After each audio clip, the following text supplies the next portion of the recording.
No século passado, um evento marcante sacudiu o mundo e mudou para sempre os rumos da história. O lançamento e a explosão das bombas atômicas sobre as cidades japonesas de Hiroshima e Nagasaki foram momentos que ficaram cravados na memória da humanidade por muito tempo. Mas, por trás dessas imensas explosões, há uma história ainda mais intrigante e complexa, envolvendo um brilhante cientista, dilemas morais e a busca pela paz em meio ao caos de uma guerra. Hoje, mergulharemos na vida e na mente de Julius Robert Oppenheimer, o homem por trás da criação da bomba atômica. Conhecido como um gênio multifacetado, Oppenheimer teve uma trajetória fascinante, desde a sua infância solitária até a liderança de um dos projetos mais secretos e controversos da história humana. Ao longo dessa jornada, descobriremos o paradoxo desse brilhante cientista, cuja invenção poderia tanto destruir o planeta como manter a paz entre as nações, onde ele lideraria um projeto que mudaria o mundo para sempre. Bem-vindo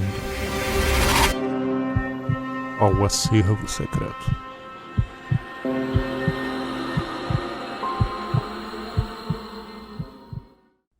A vida do criador da bomba atômica, Julius Robert Oppenheimer, é uma jornada impressionante. Dotado de um intelecto brilhante, ele se destacava em diversas áreas do conhecimento. Ele poderia ter sido apenas mais um cidadão norte-americano, filho de imigrantes, mas sua jornada era bem diferente. Seu pai, também chamado Julius, era um judeu que deixou a Alemanha e se estabeleceu nos Estados Unidos em 1888. Lá, ele prosperou com o seu negócio de importação de tecidos e casou-se com Ella Friedman, uma artista plástica também de ascendência judia. Em 22 de abril de 1904, nasceu Robert, e a família viveu confortavelmente em um espaçoso apartamento em Manhattan. A condição financeira favorável permitiu que Robert tivesse acesso a uma educação de alta qualidade, frequentando um dos melhores colégios da época, onde ele já demonstrava os primeiros indícios de sua genialidade. Desde cedo, Oppenheimer exibia sua mente brilhante, destacando-se nos estudos. Mas essa genialidade vinha acompanhada de uma personalidade conflituosa, o que acabava o afastando das outras crianças. Foi somente quando ele tinha 8 anos que teve um pouco mais de companhia, já que seu irmão Frank acabara de nascer. Seu amor pelo conhecimento e além da ciência. Ele se encantava pela poesia, filosofia, idiomas e desenvolveu um profundo interesse pelo estudo dos minerais. Seu conhecimento nessa área impressionou os membros da Sociedade de Mineralogia de Nova York, que o convidaram para uma palestra quando descobriram que ele tinha apenas 12 anos na época. Apesar das dificuldades de relacionamento, Oppenheimer provou ser um aluno excepcional, sendo reconhecido como o melhor de sua turma quando concluiu o ensino médio. Em 1921, ingressou na prestigiosa Universidade de Harvard para estudar química, mas sua curiosidade inesgotável o levou a frequentar aulas de física, matemática, francês, literatura e até filosofia oriental. Após concluir sua graduação em química e decidir dedicar-se à física, Oppenheimer viu na Europa o local ideal para aprofundar seus estudos. Em 1925, ele se matriculou para realizar sua pós-graduação na renomada Universidade de Cambridge, na Inglaterra. Contudo, para uma mente brilhante acostumada a ser aclamada, as primeiras frustrações começaram a surgir. Enquanto ele era excepcional em teoria, seus desempenhos nos experimentos deixavam a desejar, o que abalou sua confiança. Então, sua transferência 1 ano depois para a Universidade de Göttingen, na Alemanha, revelou-se um ponto crucial na sua vida. Quando entrou em contato com físicos brilhantes como Max Born, Oppenheimer encontrou seu verdadeiro lugar na física teórica, e suas contribuições para a física quântica, ainda em desenvolvimento, foram de grande importância. Em 1927, com apenas 23 anos de idade, ele obteve seu título de doutor em física. Ao voltar aos Estados Unidos, Oppenheimer começou sua carreira como professor no Instituto Tecnológico da Califórnia e também na Universidade da Califórnia em Berkeley. Enquanto sua carreira acadêmica progredia, ele enfrentou algumas dificuldades iniciais. Sua falta de didática e dificuldades de comunicação geraram certa rejeição entre os alunos. Sua pronúncia e seu temperamento arrogante também contribuíam para o distanciamento entre ele e os estudantes, prejudicando o desempenho da sua função de professor. Porém, com determinação, ele superou esses obstáculos e seu prestígio como professor começou a crescer. Enquanto Oppenheimer avançava em sua vida profissional, os Estados Unidos enfrentavam a terrível crise de 1929, mas ele inicialmente permaneceu alheio aos conhecimentos externos. Ele dedicava-se exclusivamente às suas pesquisas e mantinha-se distante dos problemas da época. Foi somente em 1936 que Oppenheimer tomou plena consciência dos impactos da Grande Depressão em seus alunos e na sociedade em geral. Ele testemunhou a angústia das pessoas que não conseguiam empregos ou se viam trabalhando em funções inadequadas. Esse momento o fez despertar para fora da realidade do seu mundo de pesquisas. A partir daí, ele passou a se interessar mais pelos acontecimentos externos, compreendendo a importância de se manter informado e envolvido com questões além da física. Enquanto Oppenheimer buscava compreender a importância dos eventos mundiais e se interessava mais pela política, conheceu uma médica de São Francisco com filiação ao Partido Comunista. Foi por meio dela que ele foi apresentado aos ideais marxistas. Em 1938, cientistas alemães fizeram uma descoberta que mudaria o mundo: a fissão nuclear.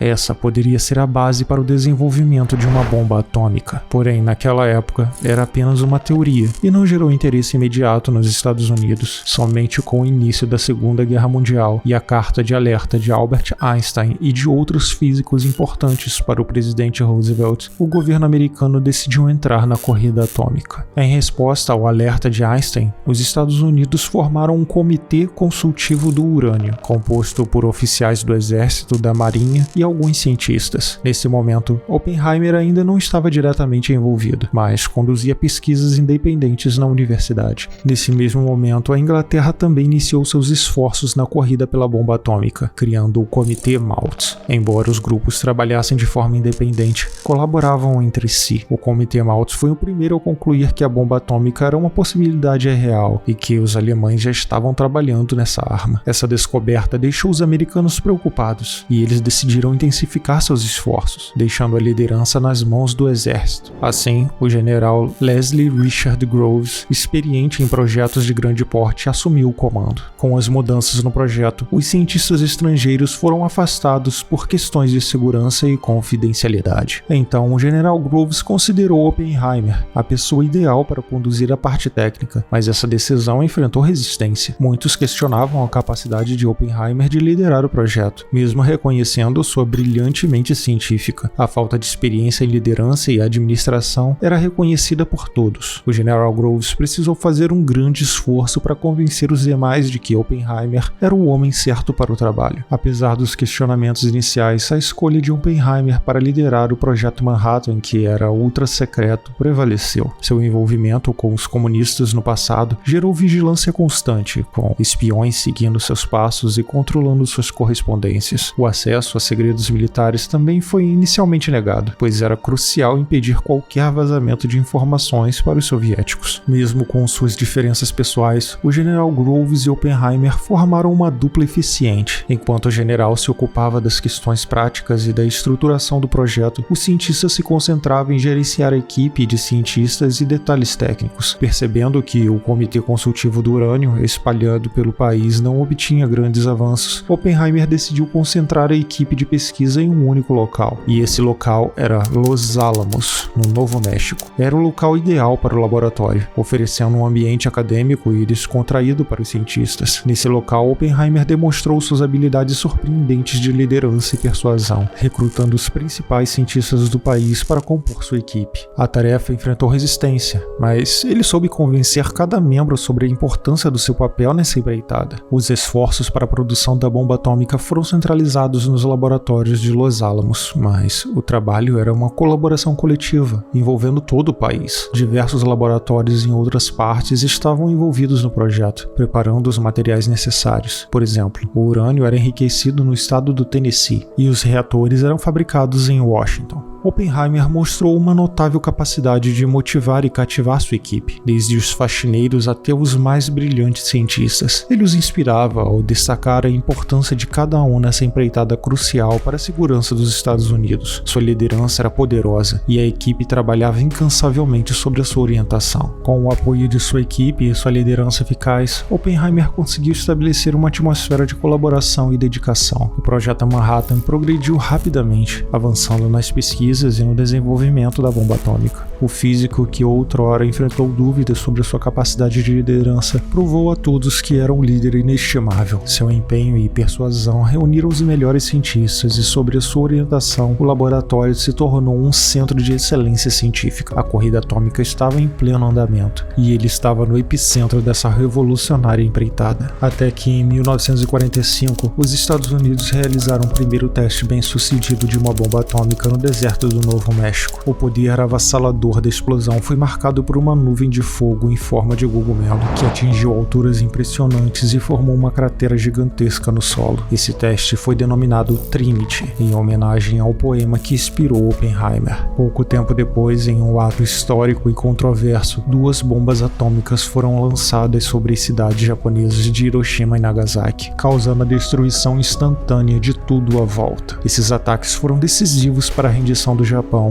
e o fim da Segunda Guerra Mundial. No entanto, em meio à euforia e ao triunfo, Oppenheimer não celebrou como um herói nacional. O peso da responsabilidade por liderar um projeto que resultou em tamanho sofrimento o afetou profundamente. Ele expressou remorso e sentiu-se como se tivesse sangue nas mãos. Essa profunda culpa mudou sua perspectiva sobre as armas nucleares. Após o fim da guerra, o projeto Manhattan foi encerrado e Oppenheimer foi nomeado presidente da Comissão de Energia Atômica. Ele se opôs ao desenvolvimento da bomba de hidrogênio, percebendo o potencial devastador que essa arma poderia ter no futuro. No entanto, sua posição e passado de ligações comunistas levaram-no a enfrentar inimigos políticos. Acusações de ameaças de segurança nacional o levaram a ser destituído do cargo e ter acesso aos segredos militares revogados. Essa perseguição afetou sua carreira e sua vida, e ele se recolheu cada vez mais em sua casa nas Ilhas Virgens, nos Estados Unidos. Em 1963, o governo americano concedeu a Oppenheimer o prêmio Enrico Fermi como uma tentativa de reparar sua imagem pública, mas o cientista passou seus últimos anos em reclusão, longe dos holofotes, dando aulas e palestras sobre a história da ciência. Julius Robert Oppenheimer, o inventor da bomba atômica, faleceu em 1967 de câncer na garganta. Suas cinzas foram espalhadas na praia onde viveu nos últimos anos, o símbolo do homem que foi ao mesmo tempo um brilhante cientista e um ser humano atormentado pelos dilemas morais de sua criação. A história de Oppenheimer é uma narrativa complexa de genialidade, responsabilidade e remorso. Seu legado é eterno, uma lembrança constante do impacto que a ciência e suas descobertas podem ter sobre a humanidade. Seu nome ficará para sempre imortalizado na história da ciência, mas também será lembrado como um alerta sobre as consequências éticas e morais do progresso tecnológico. Cabe a nós, como sociedade, questionar, aprender e evoluir para que o conhecimento e a inovação caminhem lado a lado com a sabedoria e a responsabilidade. Se você gostou desse vídeo, não deixe de curtir. E se você ainda não for um inscrito, eu te convido a se inscrever no nosso canal e ativar o sino das notificações para não perder os próximos vídeos. Obrigado por assistir até aqui. Vejo vocês na próxima vez que abrir o acervo secreto. Até lá. We knew the world would not be the same. Few people laughed. Few people cried. Most people were silent. I remembered the line from the Hindu scripture, the Bhagavad Gita. Vishnu is trying to persuade the prince that he should do his duty, and to impress him takes on his multi-armed form and says, "Now I am become death, the destroyer of worlds." I suppose we all thought that one way or another.